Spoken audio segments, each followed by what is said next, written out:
മാന്യപ്രേക്ഷകർക്ക് നമസ്കാരം. തിരുവനന്തപുരം കോർപ്പറേഷനിലെ health inspector സംസാരിക്കുന്നത് നിങ്ങളൊന്ന് കേട്ടു നോക്കൂ. ഓരോ മലയാളിയും പ്രത്യേകം ശ്രദ്ധിക്കണം.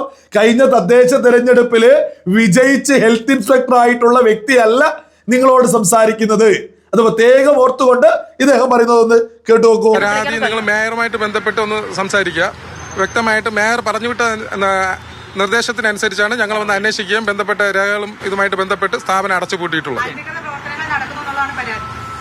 അങ്ങനെ വ്യക്തമായിട്ട് എന്തോ നല്ല ഒരു പരാതി കിട്ടിയതുകൊണ്ടാണ് ബഹുമാനപ്പെട്ട മേയർ സ്ക്വാഡിനെ അങ്ങോട്ട് പറഞ്ഞു വിട്ടിട്ടുള്ളത്. നിലവിൽ ഈ ഒരൊറ്റ കേന്ദ്രത്തിനേ ഉള്ളെങ്കിലും തിരുവനന്തപുരം നഗരസഭയിലെ എല്ലാ സ്പാ സെന്ററുകളും നാളെ മുതൽ അന്വേഷണം തുടങ്ങുകയും എല്ലായിടത്തും കർശന നടപടി സ്വീകരിക്കുന്നതുമാണ്. താൽക്കാലികമായിട്ടല്ല, എന്നാലും ബന്ധപ്പെട്ട രേഖകളും ഇതിന് കുറച്ച് ഫോർമാലിറ്റീസ് ഉണ്ട്, അതെല്ലാം നോക്കിയിട്ടായിരിക്കും നടപടി. നിങ്ങൾ കേട്ടില്ലേ, സ്പാക്കെതിരെ ഒരു യുവതി പരാതി കൊടുക്കുന്നു. ആ പരാതിയുമായിട്ട് മേയർ മുന്നോട്ട് പോകുന്നു. വ്യക്തമായിട്ട് നടപടികൾ എടുക്കാൻ ഉദ്യോഗസ്ഥർക്ക് നിർദ്ദേശം കൊടുക്കുന്നു. ഉദ്യോഗസ്ഥർ എണ്ണയിട്ട യന്ത്രം പോലെ രംഗത്തിറങ്ങുന്നു, പരിശോധനകൾ നടത്തുന്നു. മാധ്യമങ്ങൾക്ക് മുന്നിലെത്തിയിട്ട് വിളിച്ചു പറയുന്നത് നിങ്ങൾ തന്നെ കേട്ടില്ലേ, അടച്ചുപൂട്ടി, കൃത്യമായിട്ടിന് മറ്റ് സ്പാകളിലും പരിശോധന നടത്തൂ. പ്രത്യേകം ചിന്തിക്കാൻ പറഞ്ഞിട്ടില്ലായിരുന്നു. ഈ കഴിഞ്ഞ തദ്ദേശ തെരഞ്ഞെടുപ്പിൽ വിജയിച്ച് ഹെൽത്ത് ഇൻസ്പെക്ടർ ആയിട്ടുള്ള വ്യക്തിയല്ല ഈ സംസാരിക്കുന്നത് എന്ന് അത് ചിന്തിക്കാൻ പറഞ്ഞത് മറ്റൊന്നുമല്ല. ഇതേ ഉദ്യോഗസ്ഥർ തന്നെയായിരുന്നു കഴിഞ്ഞ LDF ഭരിക്കുമ്പോഴും.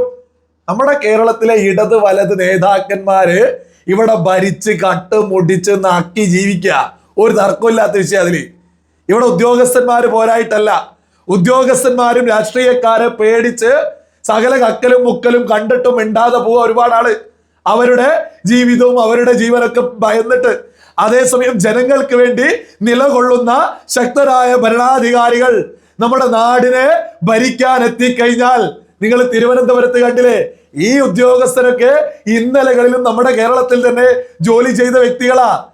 VV രാജേഷ് ഭരണാധികാരിയായി എത്തി BJP കൗൺസിലർമാർ അവിടെ വിജയിച്ച് അധികാരത്തിലേക്ക് എത്തിയ സമയം മുതല് തിരുവനന്തപുരം കോർപ്പറേഷനിലെ ഉദ്യോഗസ്ഥന്മാർ എണ്ണയിട്ട യന്ത്രം പോലെ സാധാരണക്കാർക്ക് വേണ്ടി ജോലി ചെയ്ത് മുന്നോട്ട് പോവാ.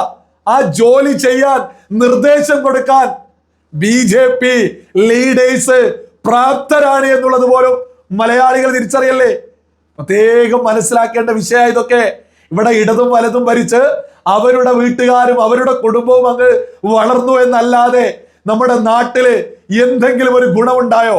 അടിസ്ഥാനപരമായിട്ടുള്ള മാലിന്യ വിഷയത്തിൽ പോലും ഈ കാലഘട്ടത്തിൽ ഈ സമയത്തല്ലേ പരിഹരിക്കാൻ BJP സംവിധാനങ്ങൾ രംഗത്തിറങ്ങുന്നത്. തിരുവനന്തപുരത്ത് തെരുവ് നായ ശല്യം എത്ര കാലമായി തിരുവനന്തപുരത്ത്, അതും ഈ സമയത്ത് ഈ 2026-ലല്ലേ അതിനും നടപടികൾ നടത്തുന്നത്.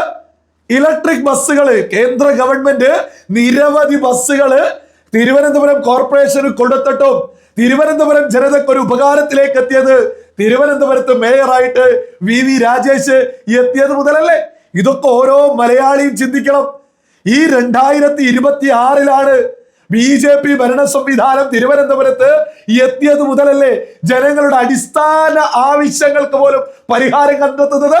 ഇട റോഡുകളിലേക്ക് ഇലക്ട്രിക് ബസ്സുകൾ അനുവദിച്ച് ഈ കഴിഞ്ഞ ദിവസമല്ലേ VV രാജേഷ് പത്രസമ്മേളനം വിളിച്ച് കാര്യങ്ങൾ തുറന്നു പറയുന്നത്. അങ്ങനെ എത്ര എത്ര എത്ര വിഷയങ്ങള് ഇപ്പൊ ഗുരുതരമായിട്ടുള്ള ഒരു വിഷയമല്ലേ VV രാജേഷ് ഇപ്പൊ അഡ്രസ് ചെയ്തത്, സ്പാ വിഷയങ്ങളുമായിട്ട്.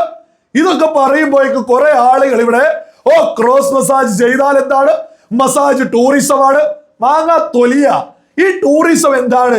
നമ്മുടെ കേരളം ഏത് മേഖലയിൽ ടൂറിസം മേഖല ഉയർത്തണം എന്നുള്ളതൊക്കെ ഒന്ന് വകതിരിവ് വെച്ച് ഇത്തരം എതിർക്കുന്ന ആളുകളൊക്കെ ഒന്ന് ചിന്തിച്ചോക്കോ.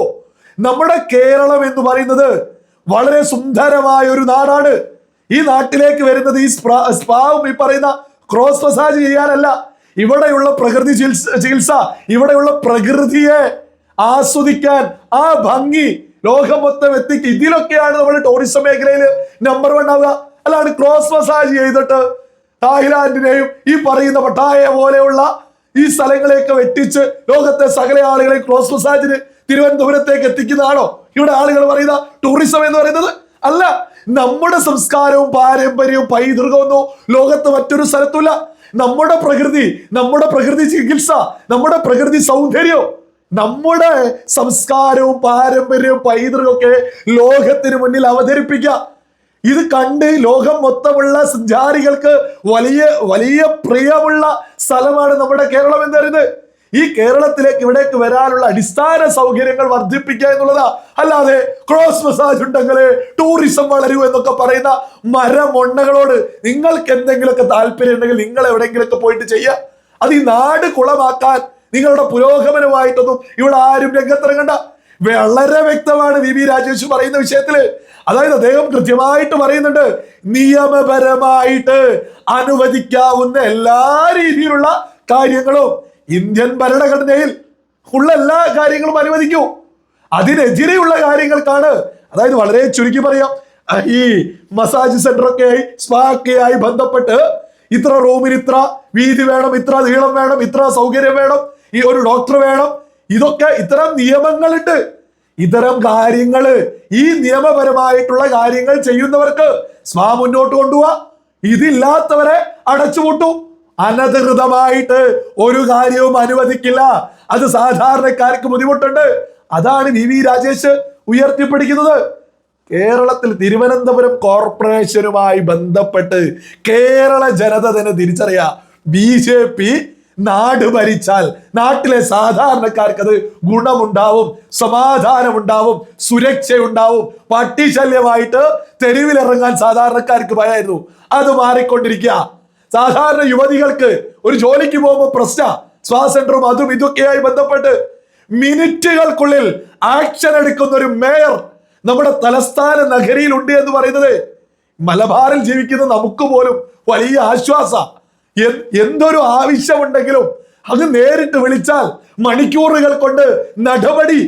ഇതൊന്നും കേരളത്തിലെ സാധാരണക്കാർക്ക് BJP ആണോ കോൺഗ്രസ് ആണോ CPM ആണോ നല്ലത് ചെയ്യുന്നത് എന്ന് ആര് നല്ലത് ചെയ്താലോ അതിന് കൈയടിക്കൂ. അല്ലാതെ BJP ചെയ്തുകൊണ്ട് വേണ്ട ഇതൊന്നുമില്ല. ഇവിടെ കോൺഗ്രസ് ഭരിക്കുന്ന മേയർമാരുണ്ടല്ലോ, CPM ഭരിക്കുന്ന മേയർമാരുണ്ടല്ലോ, ഇവരും ജനങ്ങൾക്ക് വേണ്ടി നിലകൊള്ളൂ, ഇവരും ജനതയ്ക്ക് വേണ്ടി നിലകൊള്ളൂ. ഇവിടെ കൈയടിക്കാൻ ആളുണ്ട്.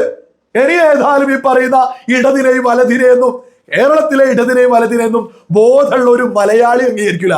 കാരണം കഴിഞ്ഞ 10-65 വർഷക്കാലമായിട്ട് നമ്മുടെ നാട് കുട്ടിച്ചോറാക്കല്ലേ. ഇപ്പൊ കേരളത്തിലെ ജനതയ്ക്ക് ഒരു പ്രതീക്ഷ എന്ന് പറയുന്നത് BJP സംവിധാന തിരുവനന്തപുരം കോർപ്പറേഷനിൽ അവര് ഭരിക്കുന്നത് കാണുക, അവരെന്താ ചെയ്യുന്നത് എന്ന് പുതുതലമുറയിലെ ആളുകൾ പോലും നോക്കി കാണുക. അവരിന്ന് ഡൽഹിയിലേക്ക് യാത്ര തിരിച്ചിട്ടുണ്ട്. എന്തിനു വേണ്ടിയാ? നമ്മുടെ നാടിന് വേണ്ടിയിട്ട്. അകലെ സുഡാപ്പികളെയും ജിഹാദികളെയും കുരു പൊട്ടിച്ചുകൊണ്ട് ഗണഗീതം ആലപിച്ചിട്ടുണ്ട് അല്ലെ. അതായത് കേരളത്തിലെ സകല ജിഹാദി സുഡാപ്പി സകലരും RSS ഗണഗീതം വന്ദേ ഭാരതിൽ ആലപിച്ചാൽ പ്രശ്നം, അതേപോലെ തന്നെ ഈ പറയുന്ന ഒരു കലാലയത്തിൽ ആലപിച്ചാൽ പ്രശ്നം. ഈ പ്രശ്നക്കാരൊക്കെ ഇപ്പൊ എന്ത് പറയുന്നു? അതായത് തിരുവനന്തപുരം കോർപ്പറേഷനിൽ ഗണഗീതം ആലപിച്ചോ, ഇന്ന് ഡൽഹിക്ക് തിരിച്ച ട്രെയിനിൽ വെച്ചിട്ട് നമ്മുടെ കൗൺസിലർമാർ, തിരുവനന്തപുരത്തെ കൗൺസിലർമാർ ഗണഗീതം ആലപിച്ചുകൊണ്ടാണ് മുന്നോട്ട് പോകുന്ന ഒരു തുടക്കം. ഒരൊറ്റ വരി നിങ്ങളൊന്ന് ഇട്ടുനോക്കും. എത്ര സുന്ദരമായിട്ടാണ് ഗണഗീതം ആലപിച്ചവർ മുന്നോട്ട് പോകുന്നു. കുരുപൊട്ടുന്നവരൊക്കെ പൊട്ടി ഒരു മൂലയിൽ ഇരുന്നോളൂ. ഒരു 5-10 വർഷം മുമ്പേ നമ്മുടെ കലാലയങ്ങളില്, നമ്മുടെ സ്കൂളുകളിലൊക്കെ തന്നെ ഈ ദേശീയ ഗാനം, ദേശഭക്തി ഗാനം ആലപിക്കുന്ന സമയത്തൊന്നും ആർക്കും ഒരു പ്രശ്നമില്ലായിരുന്നു. ഈ കാലത്ത് ആർക്കെങ്കിലും പ്രശ്നമുണ്ടെങ്കിൽ ആ പ്രശ്നം രാജ്യവിരുദ്ധർക്കാണ് എന്നുള്ളതൊക്കെ ബോധമുള്ള സകല മലയാളികളും തിരിച്ചറിയാം. ഇവിടെ ഗണഗീതവും ആലപിക്കൂ, ദേശഭക്തി ഗാനങ്ങളും ഉയരും, ഈ നാട് വികസിക്കുകയും ചെയ്യും, നാട്ടിലെ സകല ജനതക്കും സമാധാനം ഉണ്ടാവും. ഇതൊക്കെ തന്നെ തിരുവനന്തപുരം കോർപ്പറേഷനിലെ ഭരണാധികാരിയും അവിടെ വിജയിച്ചിട്ടുള്ള BJP കൗൺസിലർമാരും കേരള ജനതയ്ക്ക് കാണിച്ചു കൊടുക്കുക. ഇതൊക്കെ വരുന്ന നിയമസഭാ ഇലക്ഷൻ റിസൾട്ടിൽ 100% BJPക്ക് ഗുണം ഉണ്ടാവും. മറ്റുള്ളവരൊക്കെ നാട് കട്ടുമുടിക്കുക. ഒരു ഭാഗത്ത് നാട്ടിലെ ജനങ്ങൾക്ക് വേണ്ടി സേവനം ചെയ്ത് മുന്നോട്ട് പോകുന്നു. ഇതൊക്കെ തന്നെ കേരള ജനത തിരിച്ചറിയുമെന്നുള്ളതിൽ ഒരു തർക്കവും കേരളത്തിലെ ഇടത് വലത് കേന്ദ്രങ്ങൾക്ക് വേണ്ട.